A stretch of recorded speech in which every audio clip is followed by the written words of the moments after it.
So this time from the Wave 5, or Series 5 of the DC Universe Classics, we're looking at the Riddler. Now, the Riddler first appears in Detective Comics number 140 in 1948. And his real name is, it changes from Edward Nashton to Edward Nigma, of course being a play on the word enigma, which means a puzzle or mystery. I mentioned that this figure is a little bit disappointing, and that's only because, it's so similar to Two-Face. Let's see if you can see what I'm talking about. If you notice, the tie here has a line down the middle of it. Of course, that being a reference for Two-Face here, although he's not in this repaint of Two-Face, but in the original Two-Face that was painted two different colors. So you see that, and the arms and the legs are pretty much the same. The jacket is the same, just repainted differently. The only part being the hands, or the head, and the hands. Now, the head sculpt is pretty good. Very, a little bit cartoony. Initially, I thought the hat might come off, but it's a part of the head. Now, he does come with this question mark staff, or walking stick that he can use as a weapon, I guess. Again, the plastic here is a little cheap looking, and it kind of reminds me of the stuff that came with the old Batman figures. Not as well painted as in the picture here, which has a nice little metallic paint to it. This is just plain plastic. One other thing that I have to point out is that his jacket, when they glued his jacket on here to the front, they used a lot of glue, and there's a big gob of it, so the soft plastic really pokes up. Yeah, so it looks like he does have a rabbit in his coat there. Compare that to the jacket on the Two-Face, which is very nice and smooth and close to his body. This is being pushed out some, so I mean, just look at that. Yeah, I wish there was some way to go in there and fix that. But again, very minor. Well, you only notice it if you're up close. From a distance, you can hardly tell. He's got the head goes side to side and more up than down. He does have some kind of bobblehead issues a little bit. His arms go all the way around, rotate there, bend at the elbow, rotate at the wrist. Legs go forward and back as the jacket allows, and side to in and out as the jacket allows. Rotates at the thigh there, bends at the knee, and has a very slight ankle joint.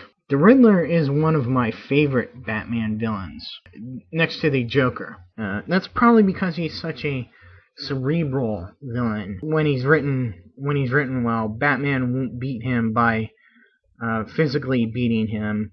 He'll have to outthink him. It's just a different type of villain. There's not really much that goes on with the Riddler, because just the nature of the Riddler.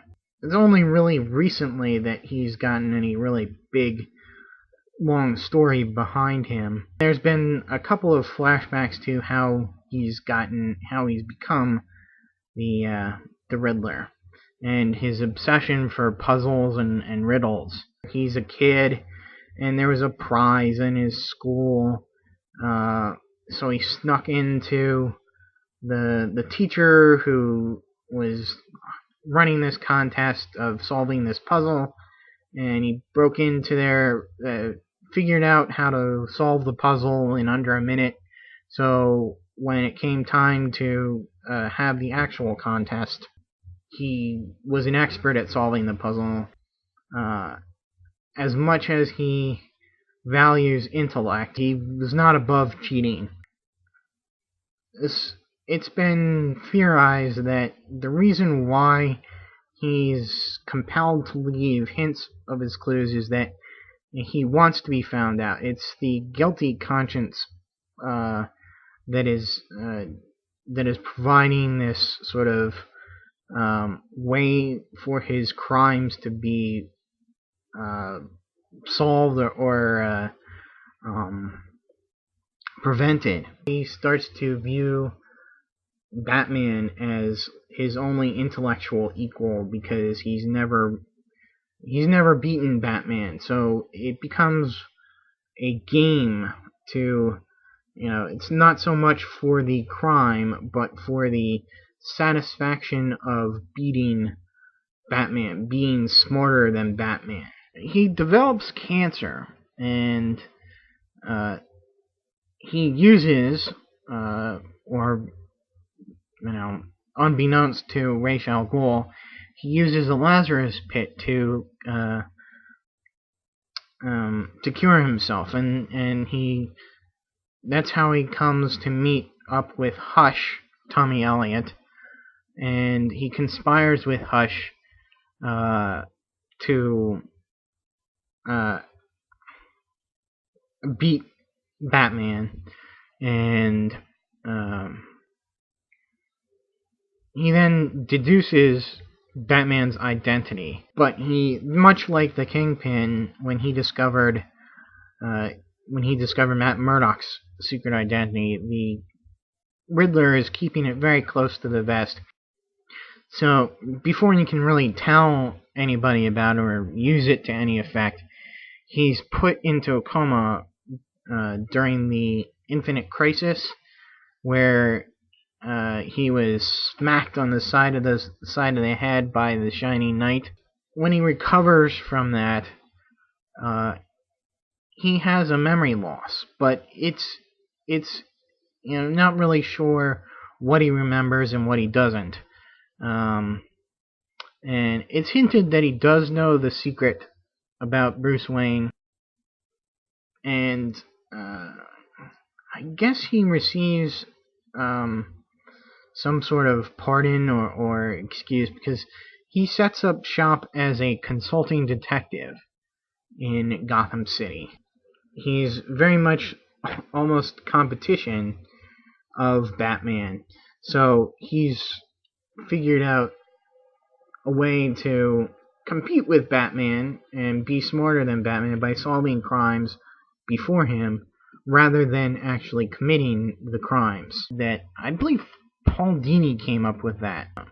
He's aided Dick Grayson Batman, and now currently kind of is part of the network of Catwoman and Poison Ivy and Harley, the sort of like ex-bad guys turned, well, not good guys, but okay guys. And that's in Gotham City Sirens. So he's had a pretty big role in that. So that'll be it for now for the Riddler. Stay tuned for my next review, which will be on Amazo.